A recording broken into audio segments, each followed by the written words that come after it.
you can't put food there. If you want to put food, good morning, Reverend. If you want to leave food there from before Shabbat, you have to go ahead and remove the coals before Shabbat. Because the rabbis were concerned you might come to stoke the coals.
I think the rabbi's going to come right back on.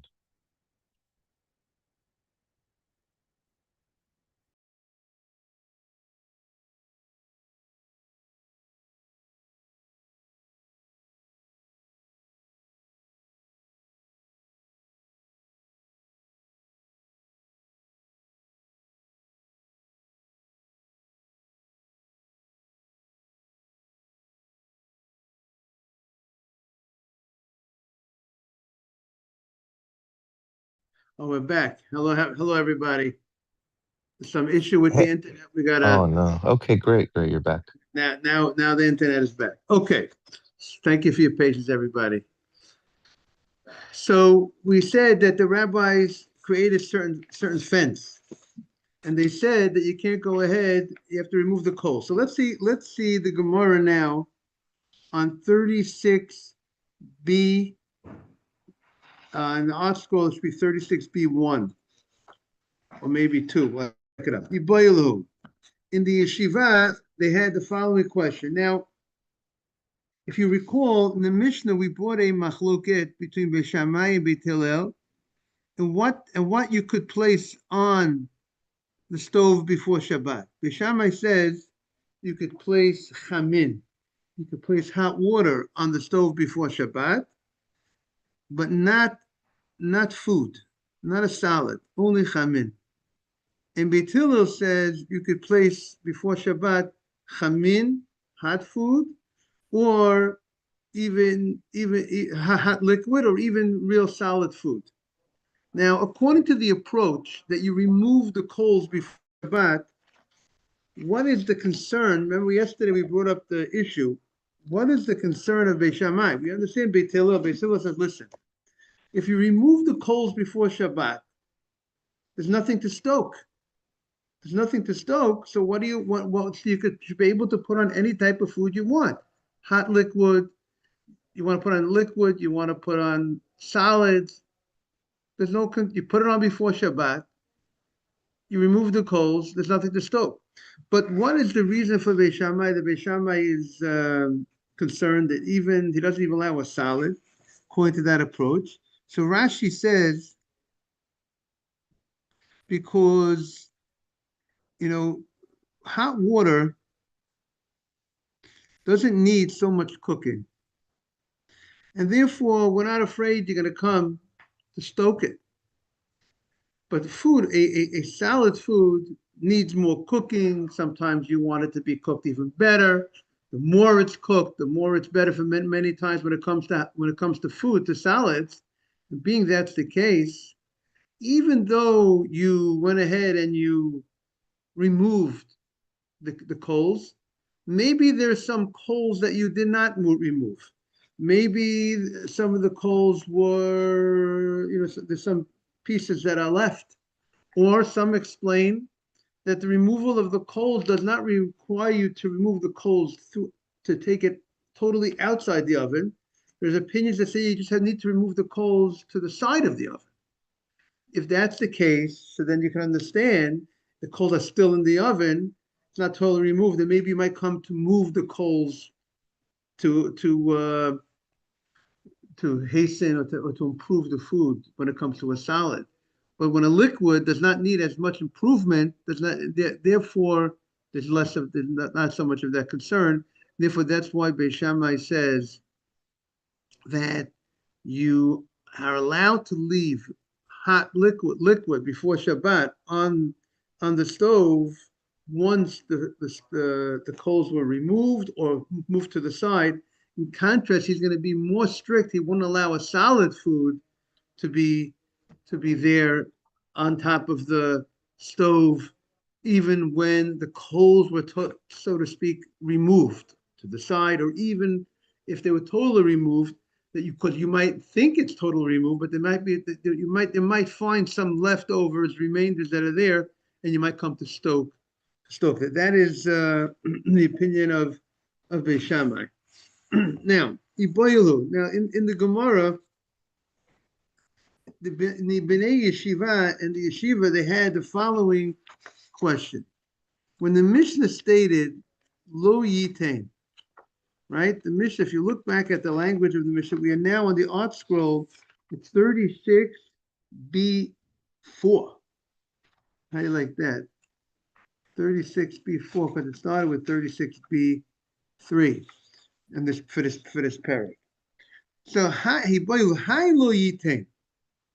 When the Mishnah opened up in the beginning of called the Reisha of the Mishnah, the first beginning of the Mishnah, when it says when you heated up the stove with wood, lo yitain, you can't place food. Lo yitain, you can't. Lo yitain, ashi yigrof. You can't. The word yitain. What does the word yitain mean?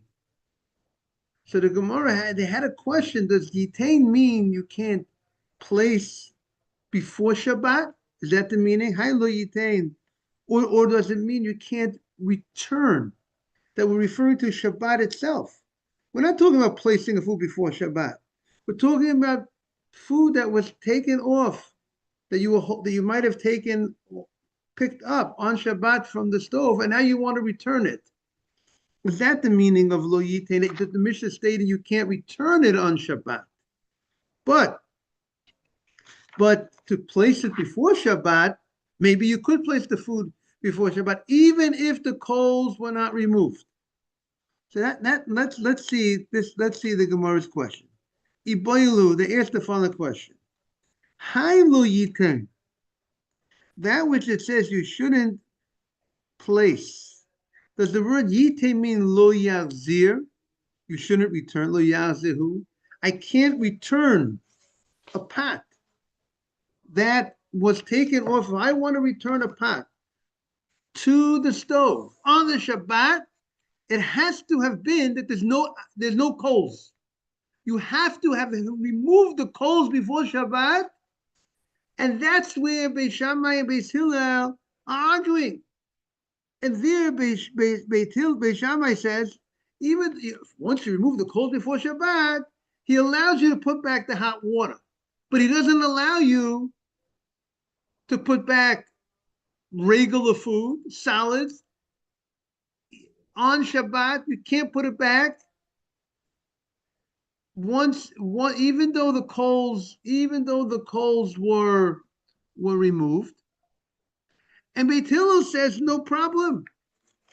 You could put back, and Beit Hillel says you could put back the foods on Shabbat if there's no coals. What's the concern? The food is, let's say, totally cooked. Let's say if the food is cooked. What's the concern? It's going to look like you're cooking. It doesn't look like I'm cooking if there's no coals in the stove. So therefore, Beit Hillel would say we could go ahead and put it back. And Beit Shammai says, no, you can't. Hi lo yitain, is it clear? The more to understand, what does it mean? What is the case of the Mishnah? Hi lo yitain lo yazahu. Does it mean you can't put back the food on the stove unless you remove the coals from before Shabbat? Of a lishol, but if you want to leave food on the stove from before Shabbat, mashin. Maybe you could leave food, even though you didn't remove the coals, even though there's a fire, exposed fire, an open fire. Maybe you could do it, even though it's not, you didn't remove the coals, even though you didn't cover the coals with ashes, you could understand, you could still leave the food from before Shabbat. Why? What will be the reason? Because the reason would be that once the food reached a certain level of cooking, let's say a third cooking or half cooking, that it's already edible to be eaten, rare, then we're not so concerned that you're gonna stoke it. You're going to stoke the fire, and that's the opinion of Hananya. And maybe the Mishnah is in sync with Hananya and Mani. Who is that opinion? Hananya. Hananya. It's the opinion of Hananya. As we said, Tanya, we learned in the Braita, Hananya Omer. Hananya says, Kol shehu k'maycha ben drusoy. Any food that reached the level of ben drusoy. He's an interesting fellow. He's a ganav. He's a thief. He's a thief. He was a known thief. That he only cooked his food a third or a half. He didn't have time. People who are thieves don't have time to hang around, afraid they're going to get caught. So he would eat his food very as rare as possible, meaning the least cooked, what's called edible, a third or a half. And that shows you that is the amount that people will actually eat food once it reached a third of its cooking or half of its cooking. And once it reached that, Hananya says, Koshu k'maychal ben drusoy. Once it reached the maychal ben drusoy, mutar l'sholto al gabekir. You can leave that food on the stove. Once it reached that amount, afal. Now let's see. They say over here. Let's say a food that takes 2 hours to cook. So a third would be 42 minutes, right? And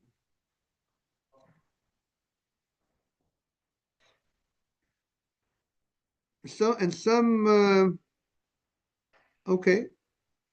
The question is, when do you start this calculation? Do you start the calculation from right when it reaches the boiling point? Now you're going to start from the time now it has the ability of being cooked. Is that how you start the clock of the calculation? And so some say that whatever the morning, Nathan, whatever level, whatever time it takes, let's say it takes 10 minutes, 15 minutes for the food to reach that it's strong enough that the water is now boiling, right? It takes a certain amount of time for the water to boil. Maybe that's not part of the calculation of the cooking. The cooking, if you want to calculate how long something takes to cook, maybe you start the counting from the time the water's boiling. Now that's called the cooking time. So let's say, and then you go ahead and then split it in half or into a third. That's one opinion. Now, and therefore you'll gain. That means there will be, if you'll start from if it takes 2 hours for something to cook, and you start from the second you put on the fire, as let's say half of that will be 1 hour. But if you say that you don't start even though it takes 2 hours from the time you put on the fire, but it takes 15 minutes till the water starts boiling. So then it's an hour. So then your clock is starting. It's an hour. You have it's an hour 40. Then you start the clock from there, and then you split it. You split that in half. So the Gemara says,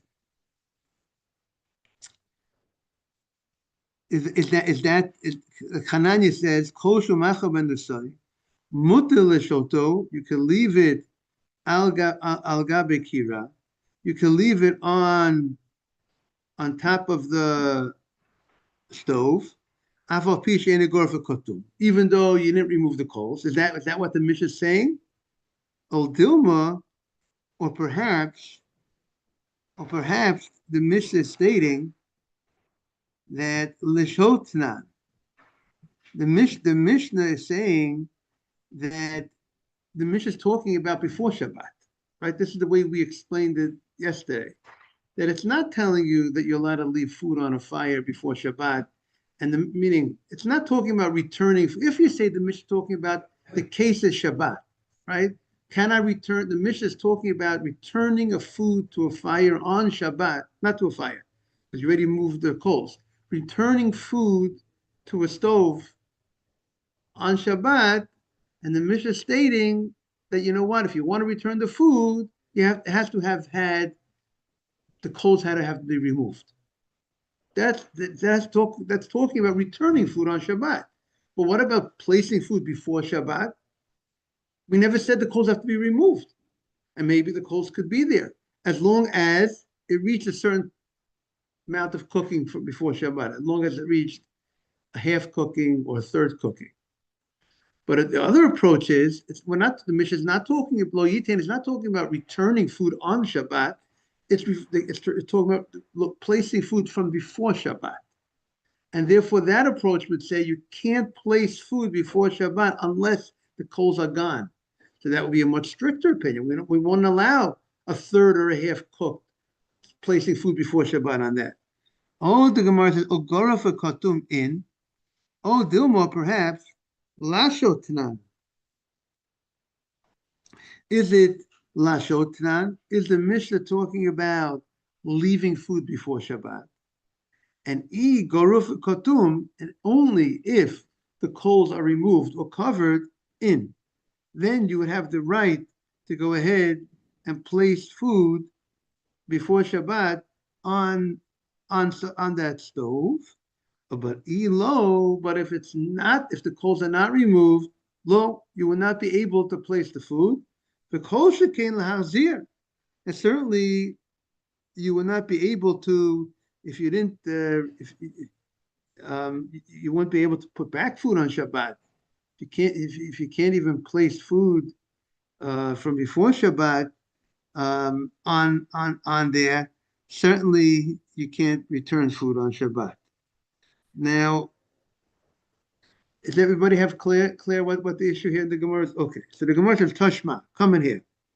Let's try to answer our question. The Mishnah has two cases. And in the Mishnah, we have, the Mishnah says the following.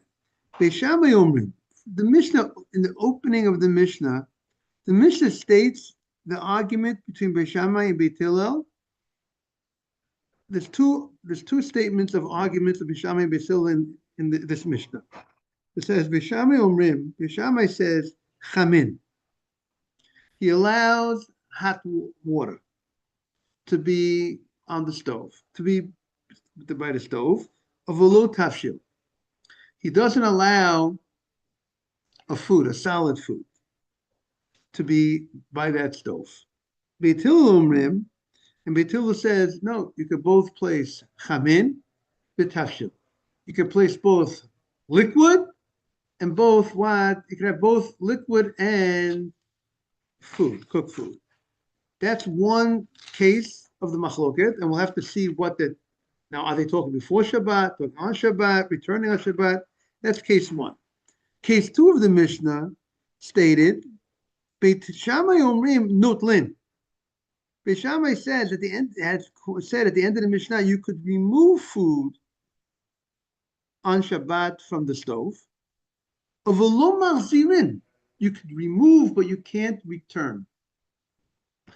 Beit Hillel Omrim, Beit Hillel says machzirin, you could also return, right? That's what Beit Hillel said. You could return food onto that stove. Now, obviously, if you're returning food onto a stove on Shabbat, it has to be that the fire is not revealed, right? Can't be an open fire, right? Because let's understand this. There's something called that we're going to see called merzi kemavashel. It looks like I think Nathan spoke about that once. I think that it looks like cooking. You can't do something on Shabbat. The rabbis do not want people to do something on Shabbat that looks like you're cooking. So if you go ahead, there's an open fire, even if the food was totally cooked. So you have a salad that's totally cooked, and it's an open fire. Nobody will allow you to put food on an open fire on Shabbat, even though it's fully cooked. Rabbi, I'm not cooking; it's already fully cooked, but it has the appearance of cooking, right? Does everybody know? Does everybody know that food was fully cooked? They see a fire. They see a fire burning. They see an open fire, and you go and take something out of the refrigerator and you put on an open fire. Even though it was cooked, there's a rule called ein bishul acha bishul. Once something is cooked, can't cook it again. But by the way, that rule there are those that say that rule only applies for solid, by the way, and not liquid. We're more strict by liquid, which we say maybe there is cooking after cooking by liquid, right? Because, like, say, if you have, You can't uncook the solid, but you can cool, whatever. right. You made tea, morning more. You made a tea, and then the tea cooled down. Now the tea doesn't, the water. Now it's a great improvement that you're totally changing by making it by putting it back on the fire.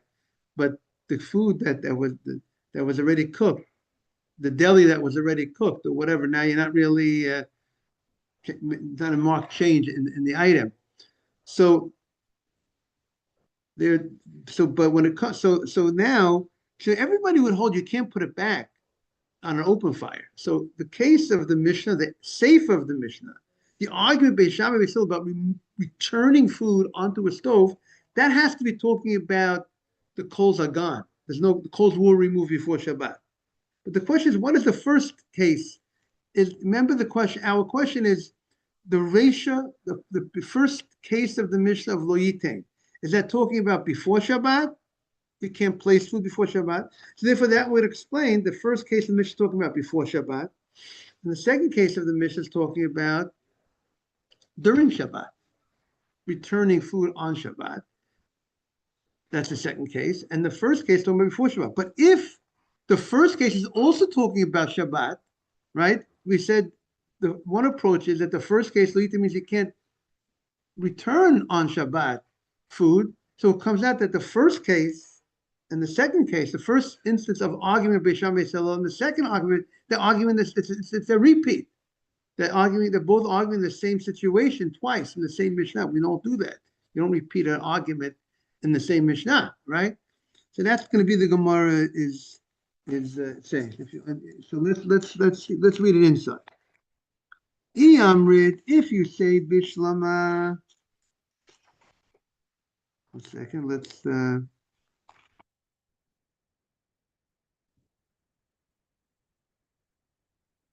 second. Let's go back to the Gemara again. Toshma. Let's comment here from the following. We learned two cases in the Mishnah. Beishamai Omrim, case number 1. Chamin avolo tavshil. Hot food, but not cooked. Hot liquid, but not food. Betil Omrim, that's the Betilo says, tavshil. Both tavshil and chamin. Beishamai Omrim notlin avolo mazirin. Beishamai says you can take the food off on Shabbat, but you can't return. Betilo Omrim afchazirin. Betilo says you could return. If you say that the first case of the Mishnah is talking about leaving food from before Shabbat, and what circumstances you're allowed to leave food and what circumstances you're not allowed to leave food, and the Mishnah is telling you can't leave food unless you remove the coals before Shabbat.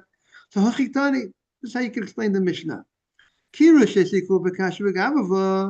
If a stove was heated up with stubble, with straw stubble, which is not a coal, once it was heated up with straw stubble, therefore you can leave food on that type of stove before Shabbat because there's nothing to stoke.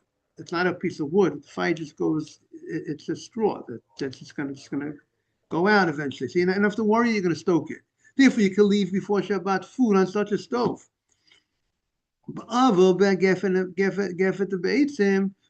if it's heated up with let's say with the leftover of the sesame seed, the waste product of the sesame seed, or let's say wood, it's the coals, lo yashet. You can't leave food on a fire before Shabbat until you remove the coals, or you put ashes on top of it to cool it down, cool the coals down. And what are you allowed to leave before Shabbat? So, meaning, what can you leave on the stove that you remove the coals? Beis Shammai says only hot water, chamin, only the hot water of a low tafshil, but you can't leave cooked food or other food, a salad. Why? Because the Shammai is afraid that maybe even though you remove the coals, maybe there's still some leftover pieces that are there. You might come to stoke, and that's more of a concern by a salad that requires a lot of cooking. It improves the cooking the more you cook it, but we don't have to worry about that when it's hot water. But of Beit Hillel, Beit Hillel says no problem. If you remove the coals, you could leave any food because you're not afraid you're going to come to stove. Beit Hillel, chamin, tafshil, you could do both. And kihechi, the pligi belashot, the same way. Beit Hillel arguing it on what could you leave, what circumstance you could leave something before Shabbat. They're also arguing in returning to this stove food that you had left on the stove because you had removed the coals before Shabbat. And what did you do? You left chamin, you left hot water on according to Beit Shammai, and Beit Hillel says you left both solid and hot water before Shabbat. You had a right to leave because you removed the coals. And Beit Shammai says, you know what? Notlin. Beit Shammai says, I'm not allowing you to return even the hot water on Shabbat because it looks like cooking, even though you removed the coals. Beit Shammai omrim notlin. You could take off the hot water on Shabbat, but you can't put it back. Beit Hillel says no problem. You can return it. Af mazirin. Because once you remove the coals before Shabbat, you can return on Shabbat. It doesn't look like cooking. But then the Gemara is going to say, but if you hold Eli lahazir tanan, but if you're going to say it's lahazir, returning, then the Gemara is going to say, it seems like we're repeating the same argument of Beit Shammai and Hillel, both in the beginning of, they're both talking about Shabbat. So the laws of Shabbat. So it seems like they're repeating the machlokas. So we'll see more tomorrow. We get ready for davening. Time flies. We're having fun. So now we got into this major two ways to look at this Mishnah. Have a great day. Have a great day, everybody. Thank you so much. Great day, you too. You too, Rabbi. Have a great day. Hi, Asaf. We're having a Hanukkah dinner on the Lower East Side. Everyone's invited to come. Thank you. Send us the details. That's great.